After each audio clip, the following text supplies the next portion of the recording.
Welcome back, fourth graders. This is Chapter 3, Lesson 3.4, Multiply Using Partial Products. And our objective today is going to be to use place value and partial products to multiply two-digit numbers. Hopefully you enjoyed the lessons on the models, and now we're going to take you to the next step. So what we're going to do is we're going to get right into it, so let's get started. As we get started, there are three things that I want us to remember about recording partial products. The first one is whenever we write in expanded form, that's written starting with the greatest place value. I want you to remember that. Here's number two. Whenever we use the distributive property, whenever we write the distributive property, we start with numbers that we're breaking apart in expanded form, and we always start with the greatest place value. And here's the third important point for us to remember as we go through this lesson. As we're using area models, we know that area models that represent partial products always start with the greatest place value. So hopefully you were able to pick that up in our last lesson. If now, we want to make sure that we're using the expanded form, the concept of the distributive property, and our area models to guide us. We're going to start with the greatest place value so that we always have a beginning point. Let's move on. We'll begin with a multiplication problem using two digits times two digits. So we're going to multiply 34 times 57. But before we actually get into the model, the first thing that I want you to remember to do is to estimate. All right, so as we estimate 34 times 57, we can multiply 30, because we know 34, when using rounding, that we're going to round 34 to 30, times 57, when rounded, is going to round to 60. So our estimate is going to be 30 times 60. Well, I have 3 times 6, which is my basic math fact. I know that 3 times 6 is 18, and I have 1 0 here and 1 0 here to add. So my estimate is going to become 1, 2, 3, comma. My estimate for 34 times 57 is going to be 1,800. So let's see how close we can get to that to see if our answer is in fact reasonable. Let's go back to our problem situation now. So the first thing I'm going to do is I'm going to take my equation 34 times 57 equals, and I'm going to turn it into a vertical format. So I now have 57 as my multiplicand, which is my top number, and 34, which is my multiplier, which of course is my bottom number. I'm going to think greatest place value. So what I'm going to do is I'm going to look at 34 times 57, and I'm going to think to myself, 5 is in the tens place, so 5 tens is the same as 50. 3 is in the tens place. 3 tens is the same as 30. So I'm going to multiply my tens together. Does everybody see this? So what I'm going to think to myself is I'm going to think the following. Oops, here we go. I'm going to think that I'm going to multiply my tens by my tens.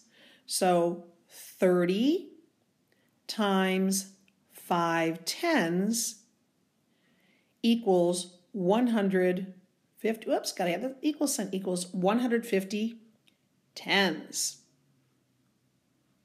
Now, let's go back into the model and see what the model would look like. Oh, I'm sorry. Let's just keep going here. I'm not going to go back to the model.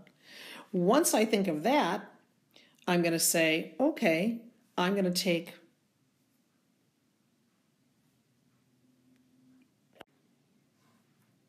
sorry about that. I decided to go back to the model and shade in my 30 times 50. Everybody sees that. All right.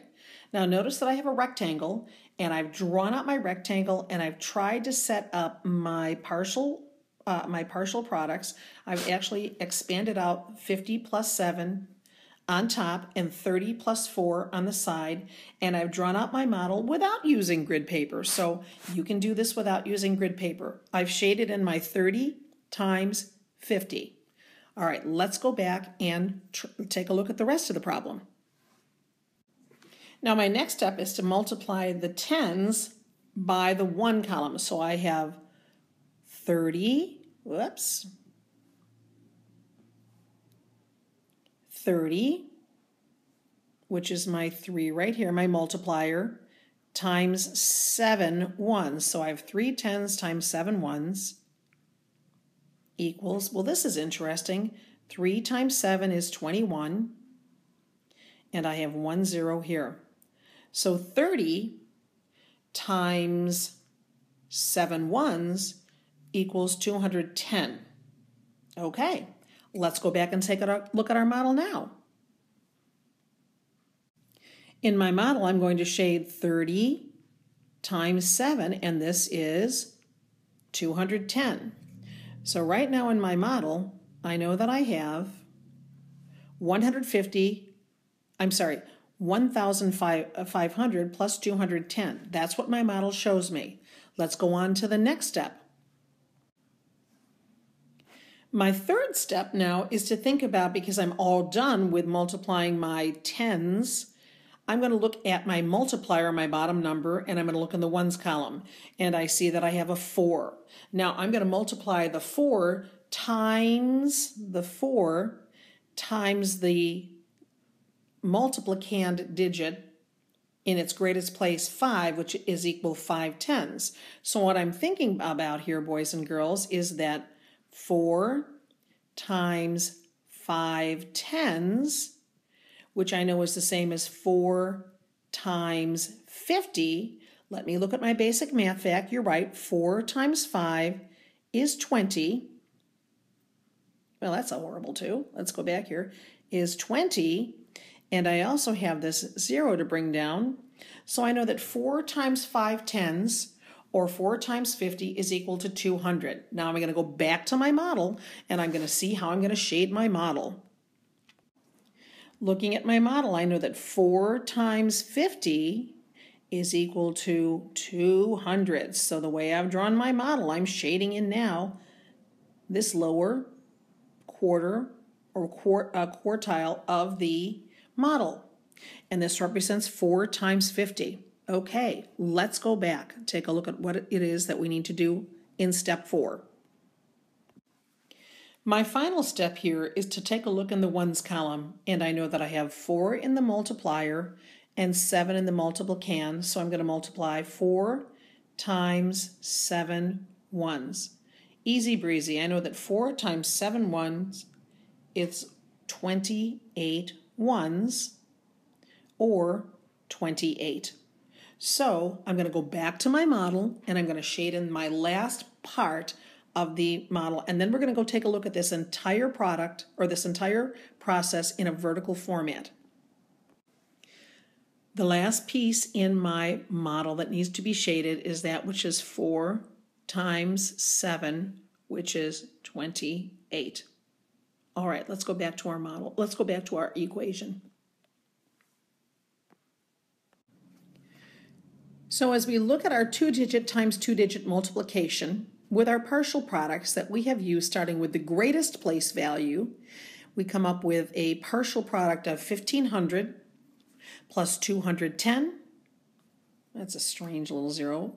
Plus 200 plus 28. Now what we have to do is add all of our partial products together to get our total sum. As we add 0 plus 0 plus 0 plus 8 is 8.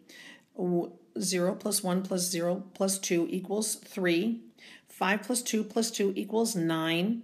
1, I go back, 1, 2, 3, put my comma in there. My total sum is 1,938. Okay, let's move on. All we have to do is go back to our horizontal format, 34 times 57, which equals 1,938. And since 1,938 is close to our estimate of 1,800, remember our estimate? We know our answer is reasonable and we are ready to move on. So we've used now an estimate, we've used a model, we've used the distributive property, we've used greatest place value, we've used partial products, and we've added up to get our total sum. Good job, boys and girls. Let's move on. Okay, let's try a word problem. The apples from each tree in an orchard can fill 23 bushel baskets. If one row of the orchard has 48 trees, how many baskets of apples can be filled? All right, boys and girls, first thing I want you to do is underline the question. How many baskets of apples can be filled? Okay, what information is going to help us? Okay, let's take a look. Well, I know I've got each tree can fill 23 bushel baskets of apples. And I know I have one row of 48 trees. A lot of information. So let's go figure out how we're going to set up this problem. So I'm going to multiply 48 trees in one row times 23 baskets per tree, baskets of apples that is. So my problem will be 23, or my equation will be 23 times 38 equals.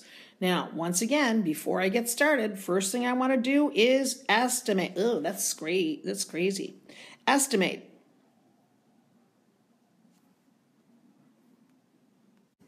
I know my estimate is 50 times 20. 5 times 2 is my basic math problem, so 5 times 2 is 10, plus my 2 zeros here. All right, let's move on. Let's see if we can get going.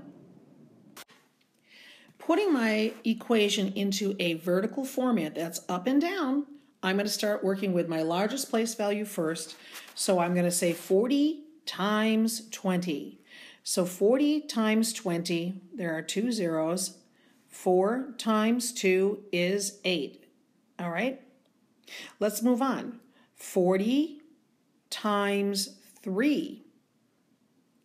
40 times 3 is the same as 40 times 3 ones, or 120 ones. It's 120. Now I'm going to work with my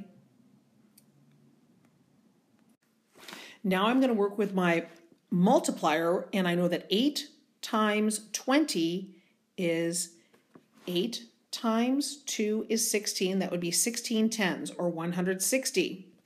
Lastly, I'm going to use my multiplier 8 times my multiplicand 3 and talk about my 8 ones times 3 ones. 8 ones times 3 ones is 24. Then I'm going to go back and I'm going to add up all of my partial products. I have 800, 120, 160, and 24. Going back and adding, I have 4, I have 10, carry over the 1, I have 11. 1, 2, 3, put my comma to show the different periods. So I have 1,104. So, comma, 1,104 baskets will be filled. And I want to go back and check my estimate. Is 1,104 close to my estimate of 1,000? Yes, it is. So I know my answer is reasonable. Good job, boys and girls. Now, I'm going to give you a couple of ideas here. First of all, it's really, truly important that you keep your columns, your vertical columns, very, very straight. Once again, you can use grid paper, which I recommend, or if you're using loose leaf, turn your paper so that your spiral is up on top and you're using those lines on your paper to keep your columns straight. Let's give you some practice problems for homework.